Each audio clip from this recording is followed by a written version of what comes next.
Hello, everyone. Welcome to the Three Idiots Talk Aquariums podcast. Hope you've all been doing well. We have been enjoying. We've been getting some feedback, which is good. Both positive and negative. We always enjoy it. So, if you have any thoughts, make sure to let us know. But yeah, glad you guys have been enjoying our previous episodes.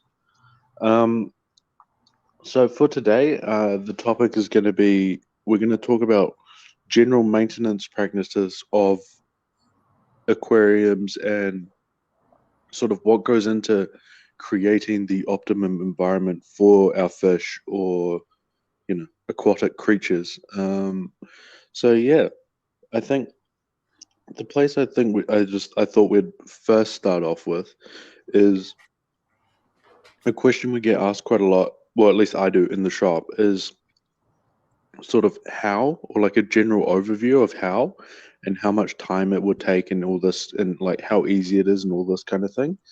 So yeah, I don't know if you want to kind of get started on that, Cam, just like a bit of a general overview of what might go into looking after a little, say, 50-liter tank with like guppies.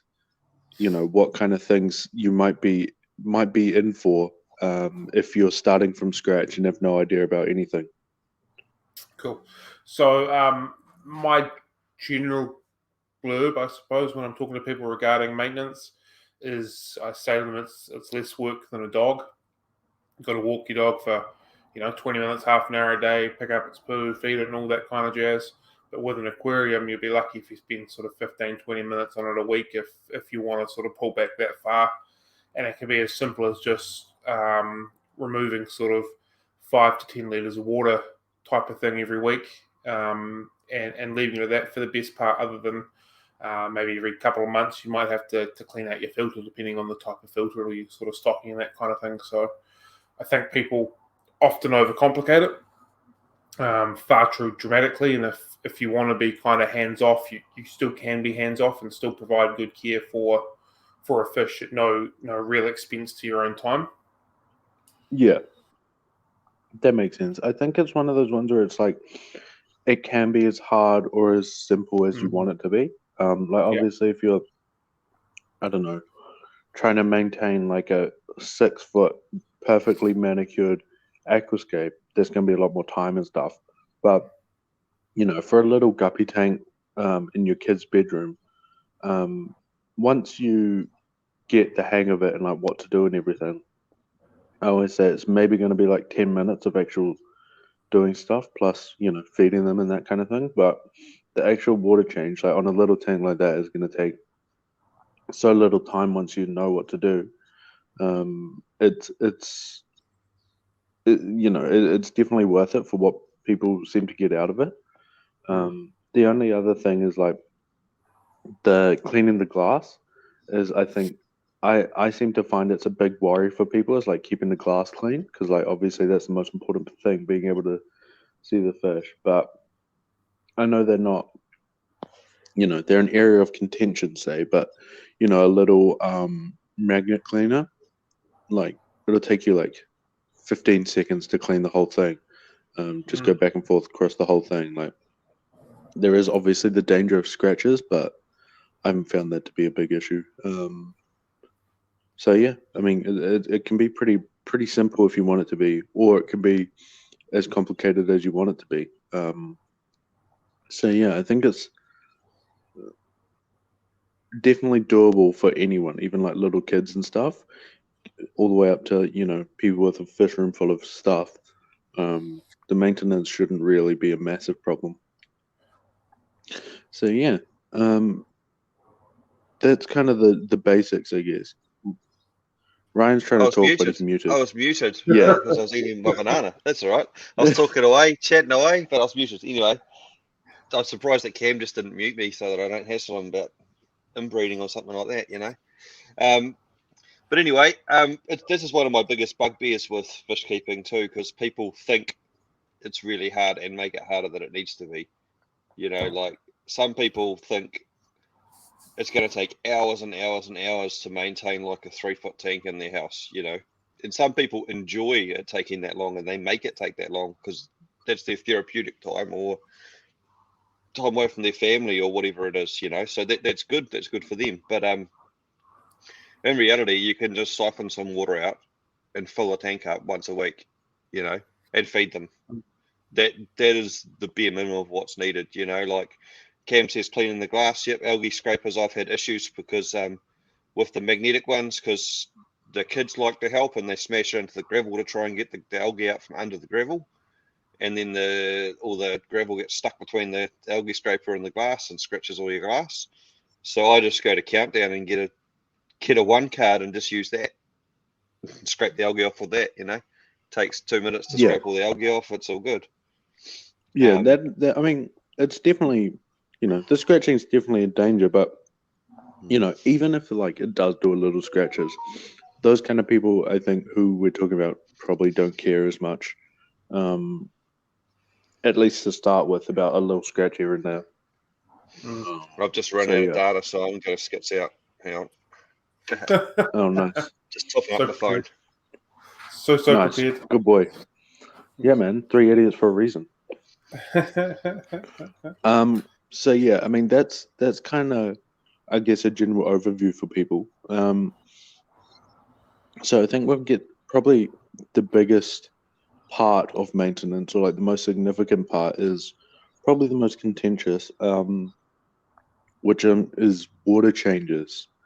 So if you're fully new and have no idea what we're talking about, basically what you want to do is every week, for example, take out some of the water out of the tank and then put in new water, just like tap water that's been treated. And then you want to put,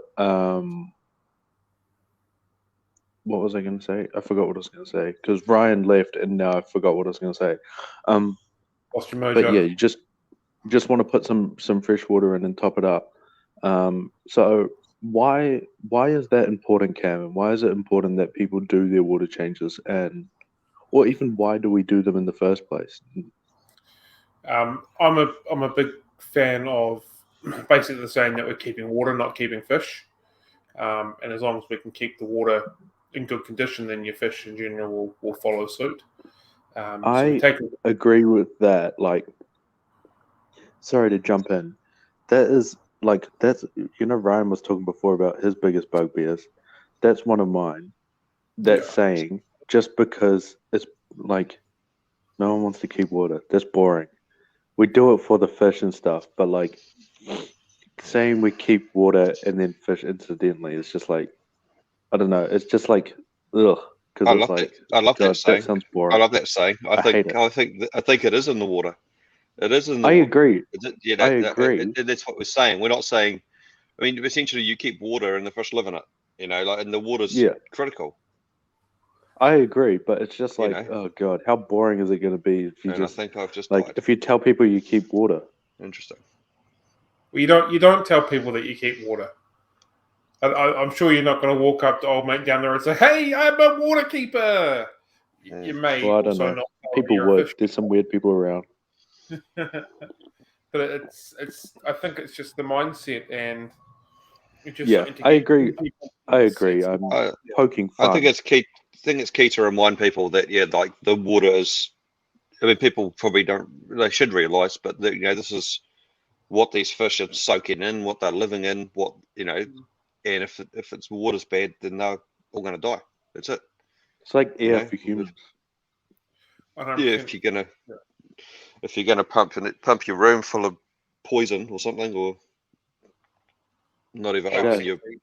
If you're going to poo and pee in the corner for a year and never get rid of it, then you're going to have problems. Yep, for sure. So basically the whole process is diluting down the waste. Obviously we can get started on the nitrogen cycle, which we probably won't, but basically there's bacteria that eats the waste and makes it much less toxic, and then you just do the water changes to dilute it down to basically keep everybody happy. So yeah, I mean that's kind of the general, I guess, thought process of why we do them. But I think there is a lot of sort of confusion or like lack of understanding about how much to do and how frequent to do it. Like, you see a lot of places like, for example, Big Yellow Pet Store. I think they say do 25% every 2 weeks, kind of just like flatly. But then, for example, my big peacock and hap tank, I have to do like, well, I do like 80% every like 3 days or like 2 or 3 days. So like, how would someone listening at home know for their tank how much they're supposed to do, how frequently they're supposed to do it, all that kind of thing? It depends on stocking, doesn't it? Also Exactly. important to know that when you replace the water, you replace all sorts of other stuff that's in the water that the fish consume and the plants consume and all that sort of stuff. There's like macro and micro elements and all sorts of crap in there that the fish use, or and other stuff that builds up that we don't actually understand. Well, I mean, we can Google it and we can research it and go down that road if we want to, but there's all sorts of stuff in there that needs to be replaced and things. And for the sake of 10 minutes a week type thing for most tanks, in my view, it's why wouldn't you do a water change? Like it doesn't. I see a lot of you in particular on like Facebook groups and stuff talking about like hormones and that Yeah. for the fish compared to like a tank where there's say the tank that's getting 80% every couple days compared to a tank that had a water change 6 years ago and nothing since. Oftentimes you'll find if they're juveniles, they'll grow much slower in that environment, and then once they sort of, I don't know what the word is, like max out, if you will, they'll max out a lot smaller than they would in that other tank. Yeah. And I think that's something I definitely agree with. Like I have tried no water change tanks before, and the fish that were in them definitely are smaller than they should be. But it's just really, I think that's one that we don't know enough about. Like, it's really kind of obscure sort of thing to think about, and we're not gonna, even like scientists and stuff probably don't know as much as there is to know about it. But I think it's definitely a conversation that needs to be had where it's not just nitrates that are the problem. It's like the whole kind of ecosystem in general. Because like, if you think about it, like where a lot of fish might live in the wild is like, rivers and streams and like fresh water bodies. Like that water's always moving, so it's like 100% water change every like 1 second kind of idea. So like it's diluted down to where it's not a problem. But in a tank, obviously, no matter what we do, we're not going to match that. So I think in the wild, it's not so much 100% water change; it's just the dilution. The wild would have the same sort of issues that we have, but they've got like 1 million liters of water, and like 100 fish in it type thing per. Yeah, exactly. As an exaggeration, and it rains and things like that, and you just get fresh water added. So, it's really hard to replicate nature in a fish tank because they're all too small. Yeah, exactly. Like, unless you're keeping something like a betta or something or a killifish that lives in small ponds. Like there's a couple of extremes, but most of the fish that was what I was going to say. I was going to mention, I think those probably, it is less important, like in that they're a bit more sort of tough. But I think the other thing we forget about those is like, in a tank, it might go, like the environment might go down like 5 centimeters and you hit glass. Whereas like in the wild, it'll go down 5 kilometers, and there's so much. Obviously, that's an exaggeration, but there's so much like crazy like bacteria and like microfauna, microflora, and all this kind of stuff that goes into building an environment where they're not choking on their poo or like their hormones or like whatever, like all sorts of different stuff. And that's like impossible for us to replicate that in a fish tank. Well, not impossible, but very, very improbable to replicate that in a fish tank. So the way we can kind of help with that is just by like the continuous water changes to help dilute that. So yeah. So you did mention before, the question was actually how much and how often. Yeah, You like know, how does someone work out what to do? And I mean, that just comes down to experience, really. But I always recommend at least 25 to 30% once a week, you know, on all tanks as a starting point. You know, for my tanks, I do 50% a week, usually, my big tanks, and my other ones are an automatic change for about 60, 70% a week, but done daily. But the big tanks, I also drop it down a bit in winter because I use the hose straight away. So I probably should be doing two 25 or 230s a week over winter. But Yep. I usually drop it down to once a week. And that's just to do with the temperature, isn't it? Yeah, I mean, because I just chuck the hose in, I don't want to temperature shock them. Over summer, it's like usually 20 degrees ish in Auckland, so the water drops like 2-3 degrees. But if it drops down to like, boy, that's generous saying you live in Auckland. In rural Auckland, in the best part of Auckland, Ding, ding, ding, ding, ding. Yeah. Anyway, but in summer, in winter, when the water's like 8 degrees out of the hose, you know, it's probably going to kill some stuff if you did it. I don't know if you'd kill them, but it wouldn't be. You know, I'm always about trying to make it at least manageable. You know, you don't want to shock minimize the crap stress, out of them, and then they get sick from something else. You know, like you got to be careful with it. I once did a fairly large water change in winter on my African display tank. For some reason, it didn't even cross my mind that the cold water is going to ruin everything, or maybe I forgot how much water I was taking out. Anyway, by the time I put the water back in, the tank was cold, basically, and all my altos were on their side. I was, we're going to lose them all, but slowly but surely the heater did their thing, and they all kind of perked up. But that was absolutely a lesson for me in wintertime.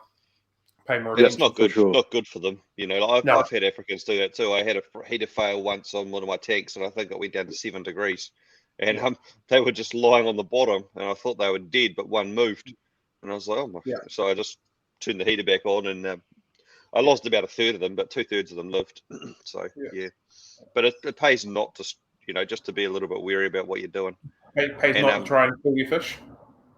Yeah, and I've chucked the hose in and then boiled the jug and just poured the jug in where the hose is going in too, just to warm it up a little bit, you know. Obviously, you've got to be careful pouring straight boiling water into your fish tank. So don't take it like gospel. I was waiting where the hose was spraying in and pouring it in that exact spot so that no fish were getting fucking hot boiled water poured on their heads. And don't crack the glass. Yeah. So there are risks with that. But I'm just, that seems like a Helensville move. I'm just a cichlid badass, you know, so that's just what it is. You know. Fair enough. What do you reckon, Cam, for how people would know what to do for their specific tank, given we've talked about how many different variables there are going into it? Well, there's the general people just look at testing in nitrates. When that begins to get high, you want to take some water out and replace it with fresh water. That's the general believed how way. How high is high? That one is a contentious point. Everyone's definition of high nitrates are different. Everyone's definition of how high you should allow your nitrates to go is all different. I tend to try and keep it under 40 parts per million. A lot of people think that 40 is too high and it should be under 20 if possible. I've never really noticed anything too major going wrong when it's sitting in around the 40 mark. Everything seems to be content, and I've spoken to some pretty knowledgeable fish keepers that deal with a lot of fish on a regular basis, and they 80 to 100, they say there's no issues there, don't stress about it sort of scenario. So I think it's one of these things that it's Chinese whispers of what's the best. The general consensus is keep it as low as possible, but how high and how low is the next thing. And then it's also how do you gauge what damage is done in the long term. So like I've been to plenty of maintenance jobs and the nitrates have been off the roof, like, blood red sort of scenario on the chart. And the fish are fine, but that doesn't necessarily mean that it hasn't knocked off 4 years off their lifespan, so to speak. Yeah. I think for me, I would tend to agree. I'd say the way I kind of, when you say blood red, I do have a funny story. Is someone once brought in a water sample for me from a turtle tank. It was pretty horrific. Rainbow? It was like a 2 foot turtle tank, and I tested the nitrates, and it was like black. It wasn't even like red anymore, like orange or anything. It was like jet black, like black as the night sky. And I was like, Jesus. And they hadn't done a water change in like, 6 years, say. And they had this poor little stunted turtle. But like, yeah, that's the darkest I've ever seen it. So probably avoid that. But I once got the rainbow with a turtle, like bright lime green, bright purple, and just red. It was like Skittles in a test tube. It was incredible. Oh, well, that's not ideal. So definitely avoid that. But yeah, I was going to say I've had my kind of thoughts on it is like definitely hard line would be like 40 parts million. You definitely want to keep it below that. And I think for like a general like casual or like beginner hobbyist, that'll do the job. Like, the difference between 20 parts million and 40 parts million isn't that much compared to like ensuring you have all round good husbandry. Like you don't want to just focus on that and then like, I don't know, have everything else go off the rails. But personally, I try to keep it, if not definitely under 40, like I try to keep it below 20. Like you said, I don't think there is a massive difference, but I mean, for me, it's more like a may as well. Because like obviously with my going crazy about fish, I don't care about maintenance, so I'm like, may as well do an extra water change and keep it a bit lower. I was going to say that. I was going to say there is like within reason. There's no real sort of maximum. Like you can do 2 or 3 a week if you want to, and your fish will do better for it. And if something goes like wrong on that with your African tank, I do like 4 a week, and 4 massive ones, and the fish just love it. If something goes wrong with your tank, just do a water change. Just, you know what I mean? Like, First thing I'd always do is do a water change, and then start again. If your fish start looking sick or sad, do a water change. Also important to note, like as a side note, that if you're having issues with nitrates, you might want to check your water supply too, Cam? Because some water supplies have nitrates in them from the council, and even though it's not good for you, and there's lots of literature about it, councils do have an allowed amount of nitrates that they can put out the water in your tap. So if you're having issues with that, then you need to start looking at what you're putting in, because what you're putting in might not necessarily be clean. So just a side note on that. Side note to the side note, you should definitely like nitrates for humans is not good as well. So like definitely, talk to them about that, I reckon. Unless it comes from bacon, because bacon is amazing. Can't argue with that logic. But yeah, so the other side note to the side note to the side note is sometimes you're struggling to get your nitrates down. Your filter itself might be full of gunk as well, which can then build up your nitrates at the same time. Cleaning out. That's something a lot of reef keepers talk about is particularly reefs running on canister filters just become like a bit of a nitrate factory because there's like so much gunk and stuff like decomposing in there that it, makes a lot of nitrate. So yeah, clean out all the gunk and she'll be right. There's a lot of really interesting literature on that. A lot of people reckon, like I've read a lot of articles, a lot of stuff about never cleaning your filter and about it not contributing to nitrates. So it is a hard one. I think it's probably, if it's uneaten food probably going in there, that's probably the biggest problem. Yeah. I think that's when it's anaerobic. Like once your filter's built up with all the gunk and stuff, then it comes anaerobic. I believe I'm saying it the right way around. And then that bacteria begins chewing back on the nitrates. So you've still got to get to that point of it running out of oxygen throughout that system for it to begin to work on the nitrates. Because I'm a big fan of not over cleaning your filter as well. If we're talking about maintenance, like I think you cause more harm than good by going in every week and trying to clean your filter out.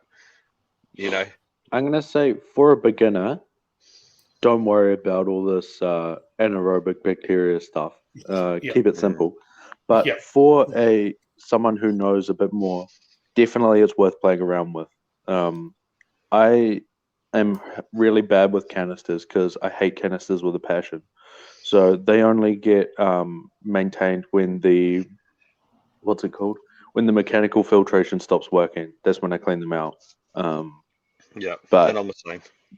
That takes a long time. But for a beginner, I'd say probably don't worry about it. It's not something that you need to maybe just clean your filter every 6 months or something. And start from there. And then clean it in tank water. Yep.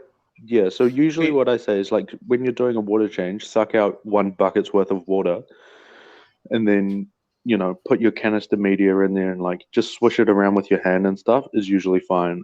If you have sponges, squeeze them out in that, but usually just swishing it around heaps. There's been a body of research done on bacteria die-off when used with fresh water to aquarium water. And it goes against all common suggestions and belief is that actually cleaning out in normal tap water makes very minimal difference to any bacteria and fungus. You'd think so. And if they're pretty high in chlorine to kill them, I'd say. But it's such a minimal amount that it actually doesn't make any difference in your aquarium. Unless the tank is a fresh and new one. Once it's mature and it's old, the die-off from the bacteria from fresh water is minimalized so much it's insignificant.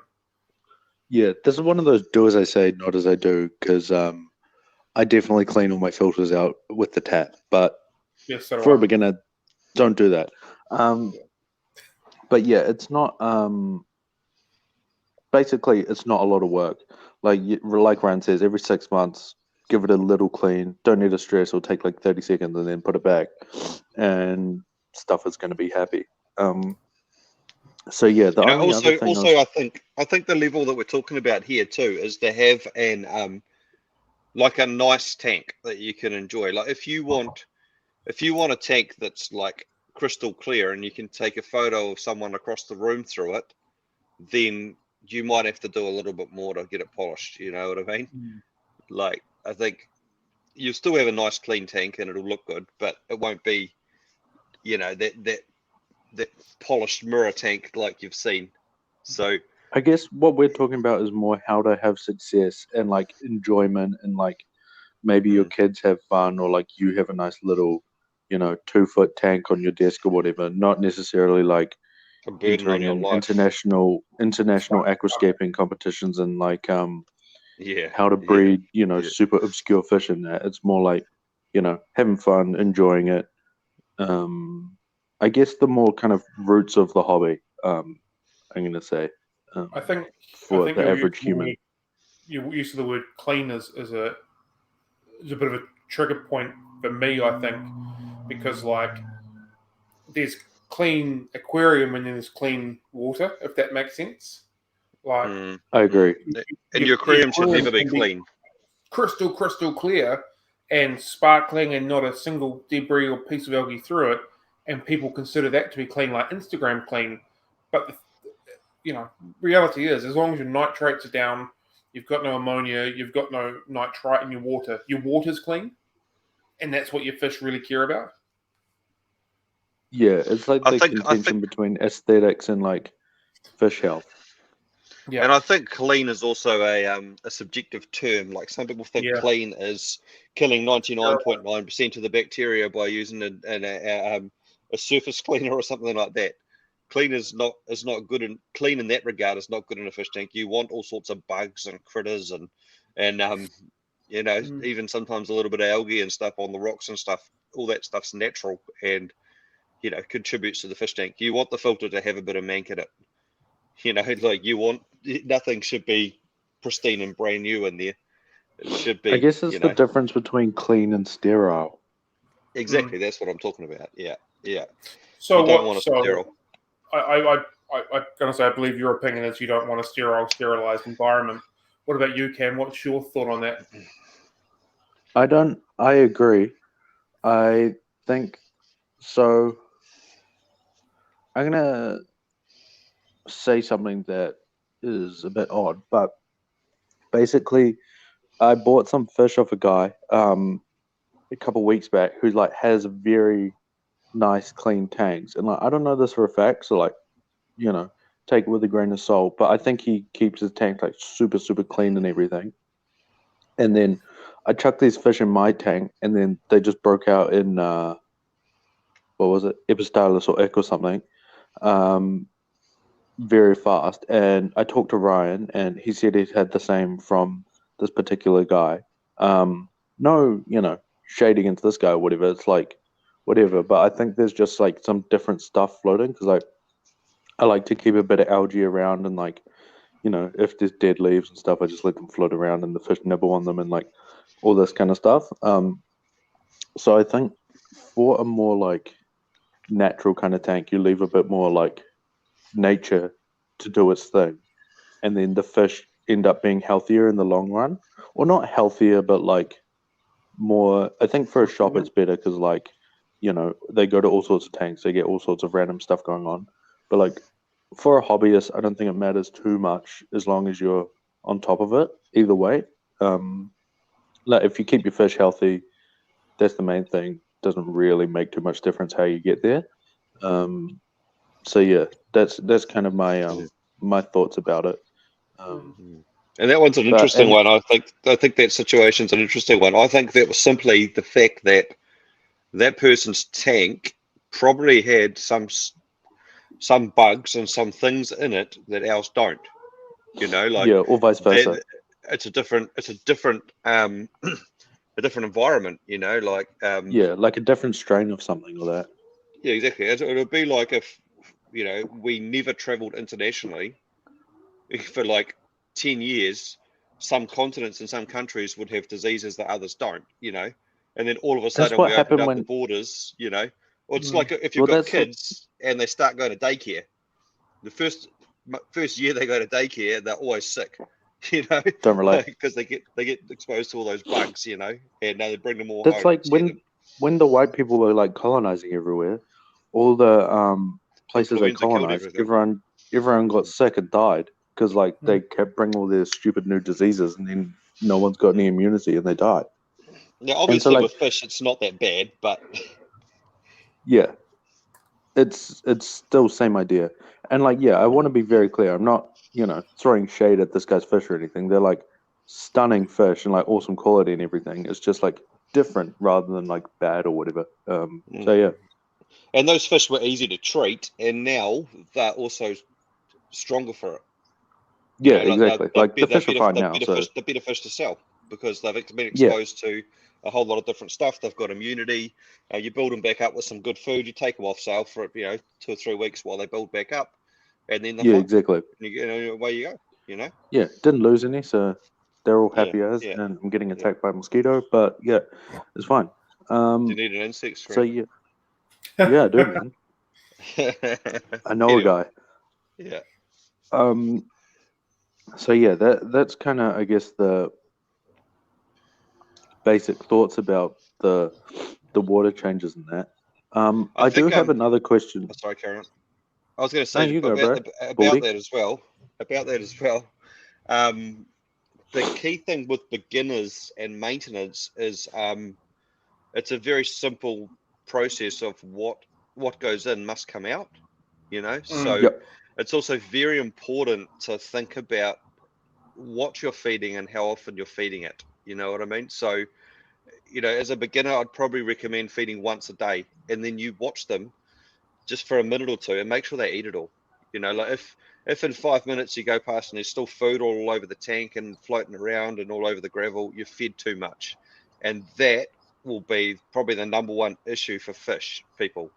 And kids are awesome and they love fish, but they're also not very good at feeding them. So, you know, What I you've say got to. is, for that kind of thing, what I say is like when someone first gets the tank and they're asking how much to feed, I just say like get a stopwatch or like your watch or whatever, and just make sure that all the food is gone in 30 seconds. Like you put it in, and then 30 seconds later there should be no food left, because I think that's heaps of time for all these kind of fish at least to find their food and like eat it. And it's much better to underfeed the fish rather than overfeed, because underfeeding, there's still heaps of stuff around the tank they'll nibble on to like make up that difference. Like, you know, they might eat a bit of algae or might munch on a dead leaf or like whatever. Whereas if you overfeed it, then, you know, you'll come in the next day and half of them will be dead because it's a big ammonia spike.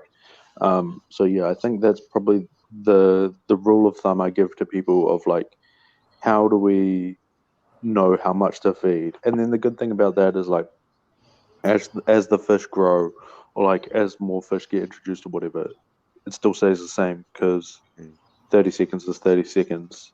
It's just the amount of food increases with more fish or like bigger fish or whatever.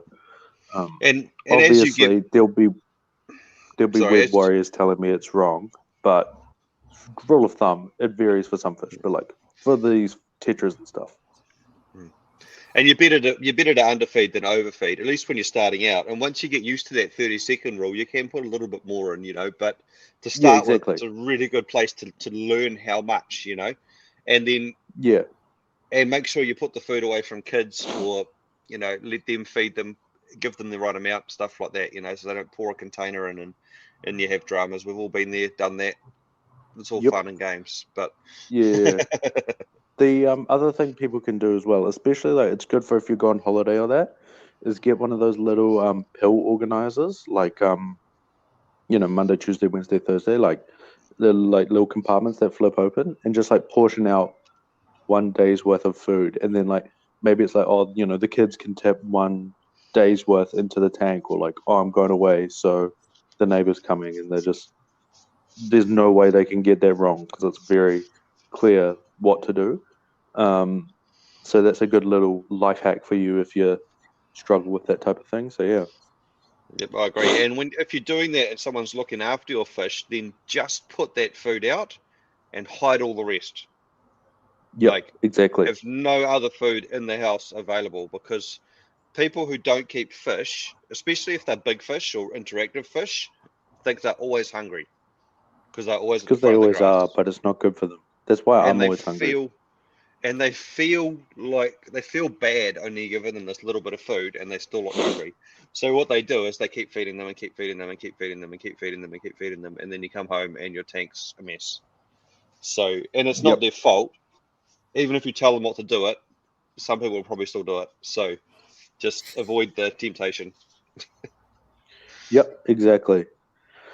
So yeah, I mean, what do you think, Cam, about when you you know, topping up fresh water?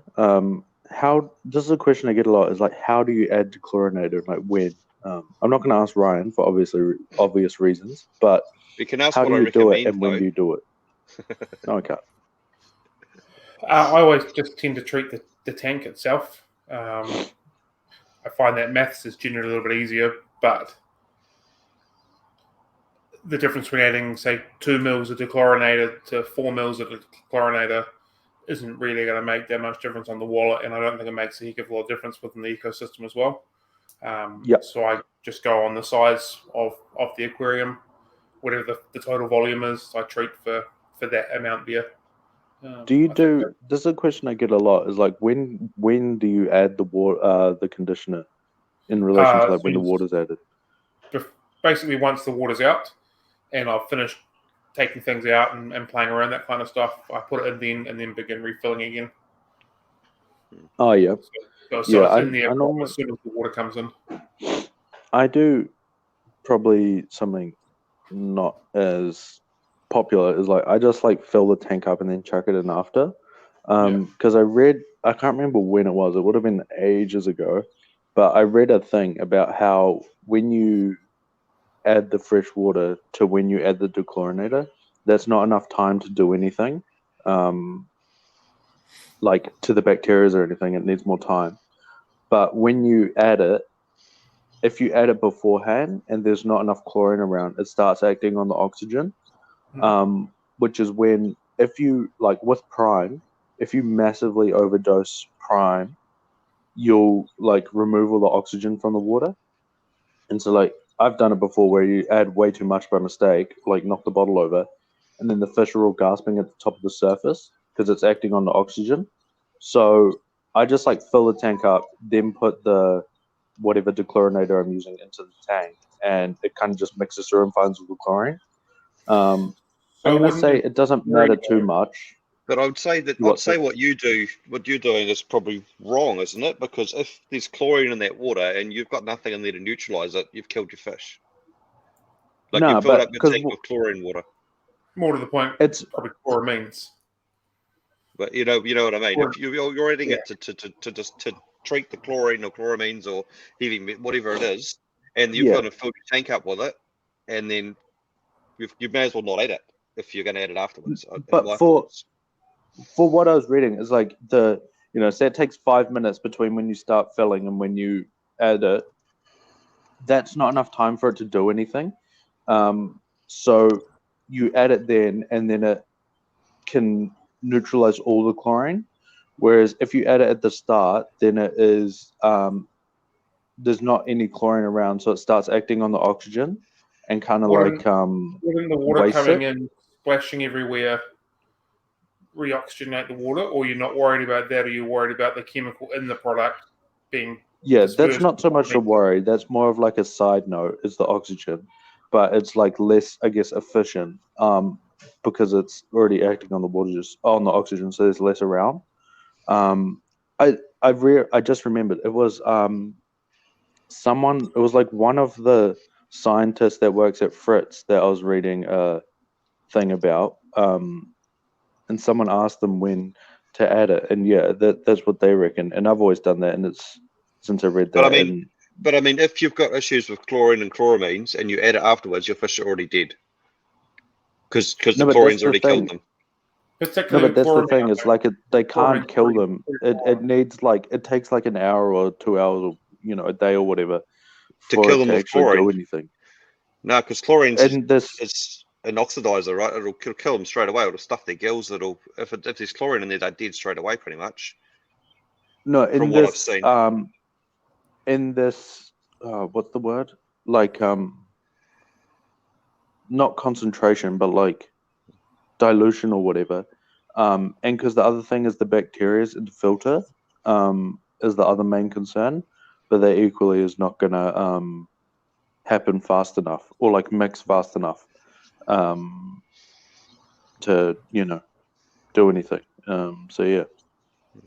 While I understand what you're saying, I disagree with you, but that's okay. We're allowed to disagree. Yeah, this isn't my isn't my opinion. This is just what I read from. And I understand what you're saying. But I'm saying if there's chlorine in there and you're trying to neutralize it, the fish are already dead. You're stuffed. Does that mean that they're not for purpose as well? If it's not doing its job straight away and the back of the bottle's basically lime? There's plenty of other things that the back of the bottle is completely full of crap. So that is I feel like that's a bit of a leading question to get me fired up. To be honest, absolutely was. There's no doubt. But we'll get into that later. Be very diplomatic. I'll be very diplomatic in my answer and say you can't always trust what's on the back of the bottle. So doing a water change, we've agreed that you should add some water and you should add some dechlorinator. I go with Cam inbred, and I would recommend treating the volume of the tank and putting it in first. But I do understand that young Cam has said that can deplete the oxygen, so I would keep an eye on it. I've never seen it myself, but I don't use dechlorinator. So, but you keep an eye on it and make sure when you put the hose in, you splash the water. I always make sure that the water's sort of splashing a little bit, and creating a bit of aeration and mixing it up. And, I'm going to say, for a beginner, our whole conversation for the last 5 minutes doesn't matter. Just forget us very least. arguing with each other about that. Either way, it'll work. It's just there's also other methods of removing chlorine as well that would change that together. Like vitamin C removes chlorine, or Or you leaving could it in just, the water in a bucket Big with carbon an block air on the stone inline. or you could put a water filter on it. It's not hard,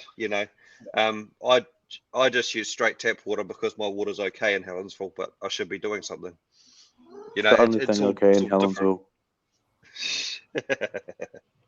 In case anyone's wondering, my rear wiper on my van got stolen in Helensville, so It did that sums up that village. It did not. It did. I left my It car open with the keys on the roof the other night, and it didn't get stolen. So no one's going to steal your bloody wiper. It's because everyone's Just too fell happy off with because you're- playing around with my wiper. Because your tank breaking van, no one, it just Too fell soon. off. Too soon. Too soon. Too soon. Too soon. So other than water changes, what else is part of maintenance? Filter cleaning, glass cleaning, gravel cleaning. It's about it, really. It's like, for how me, often do you keep it simple. gravel clean? Because I never gravel clean.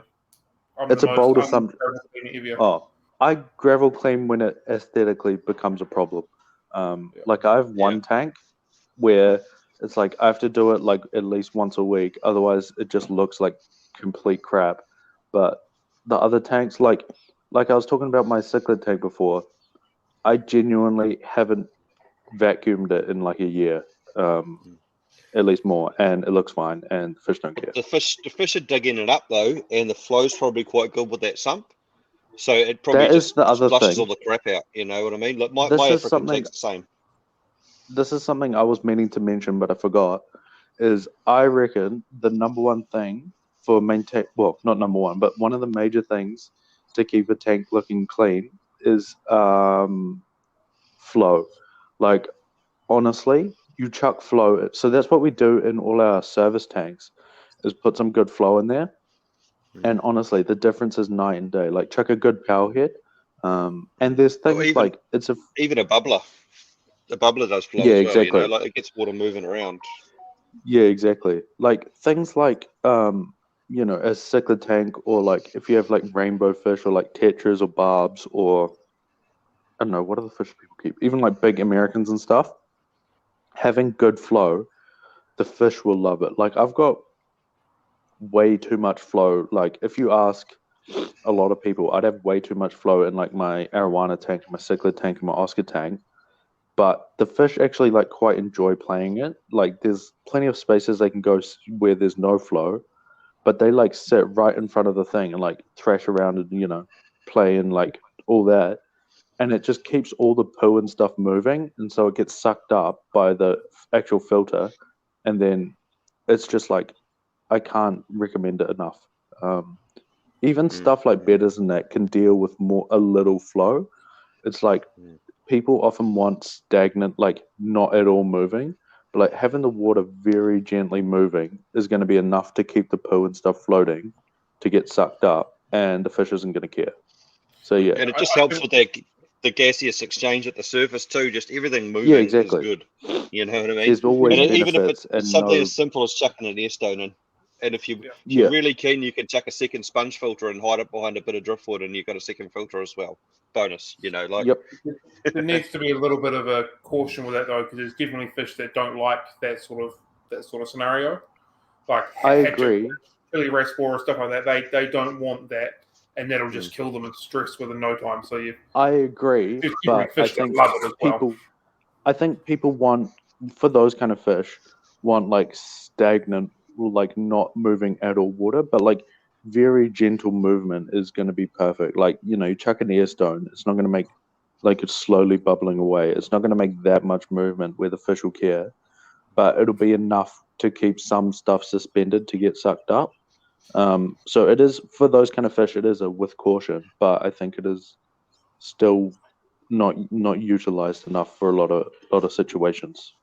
You can also be really smart with flow, and you don't necessarily have to point it into the tank and turn it into a washing machine. You can point it at the wall of the tank, or you can point it at the corner of the tank and sort of disperse it and break it up a bit.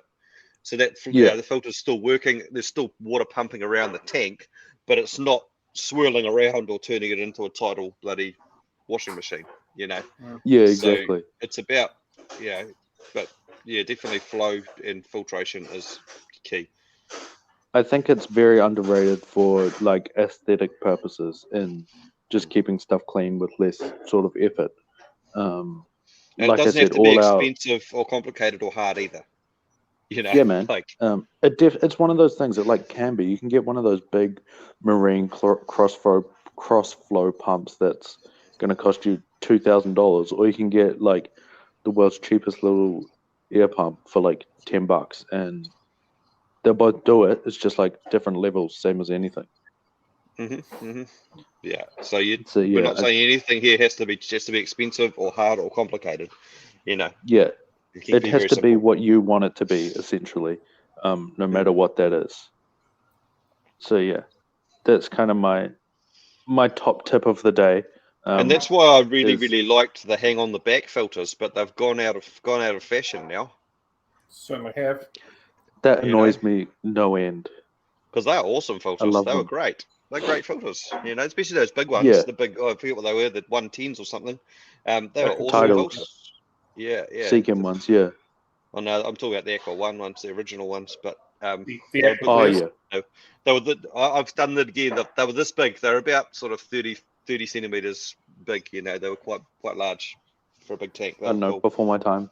Yeah. But they were The great problem with filters. them, the reason they've gone out of fashion is because everything's Euro braced, particularly like big tanks. So what that means basically is, if you're listening, is there's like a thick piece of glass going along the lip of the tank. So then the hang on back can't fit physically over the brace and over the side of the glass, which basically means no one buys them, which means no one imports them, which means no one buys them. So it's a circular thing, but you can still get the pretty crappy Aqua One ones and the Aqua Clears.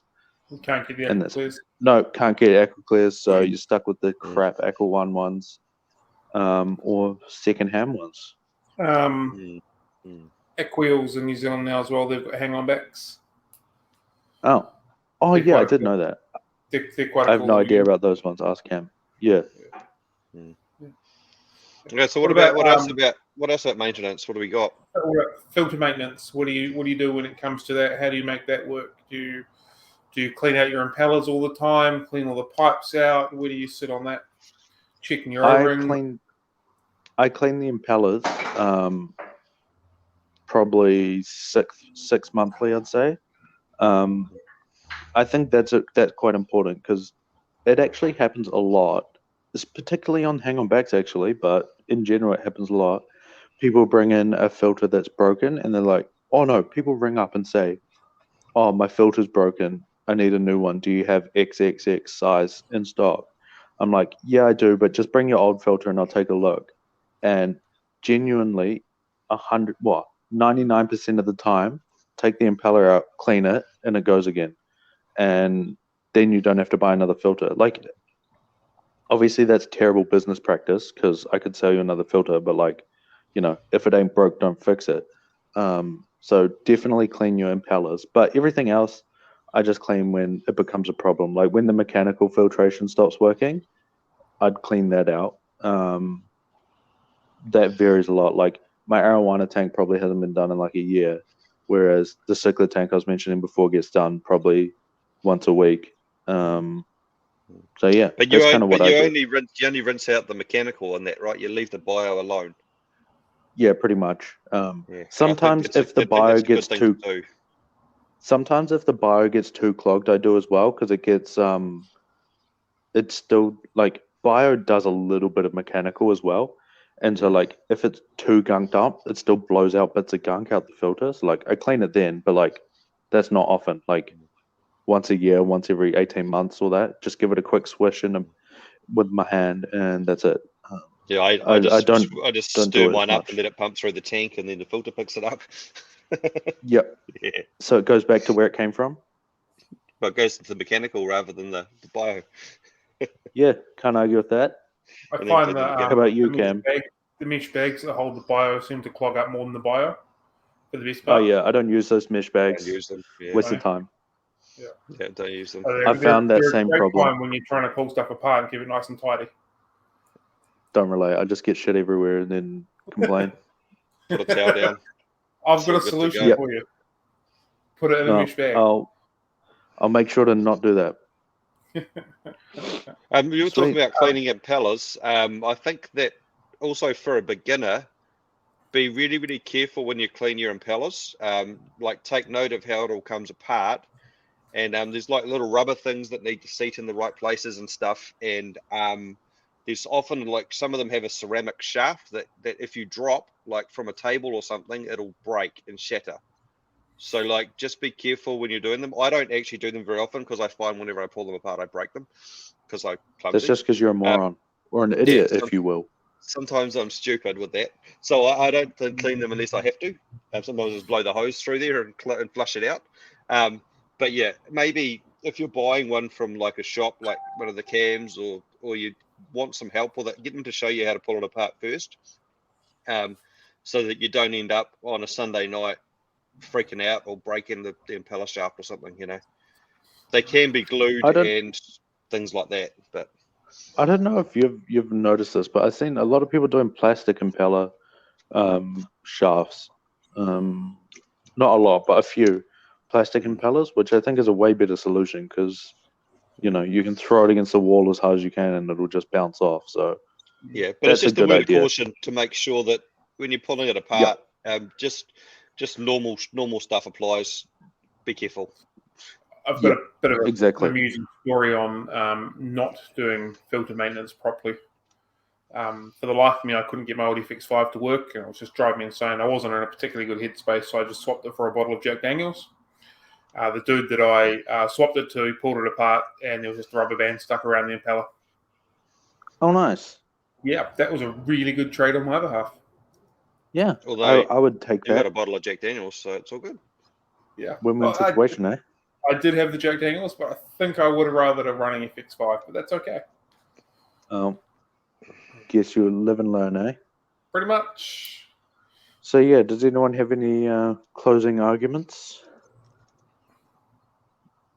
No. No. Keep it simple. Keep it easy. Just doesn't have to be hard. Do your water changes. Do your water changes. Sit down on Friday night or whenever. Have a beer. Siphon some water out. Chuck some water in. Don't overflow your tank. You'll be sweet. Too easy. Oh, but the not overflowing your tank part's not the easy part. What's that? Yep. Tell me about it. Not overflowing your tank isn't the easy part. Yeah. We've all good. Done it. Everyone's been there. Everyone does but it. Yeah, all good. Well, no, thank you guys very much for listening. We've been sort of discussing the ins and outs and little tricks of the trade of maintaining an aquarium and what goes into it and what you might need to consider. If you've got any questions or concerns on the topic, feel free to reach out to us. But otherwise, do your water changes and we'll catch you later. You stole my outro. I did indeed. Fuck you. Do you want to do an outro, Ryan? No, all right. No, cool. You know who you're talking to. You know what we're talking about. Next week we haven't actually got a subject, so we can't introduce it. So another mystery subject next week. Whoop, whoop, whoop. Go. Let's go. See you later. See ya. Bye.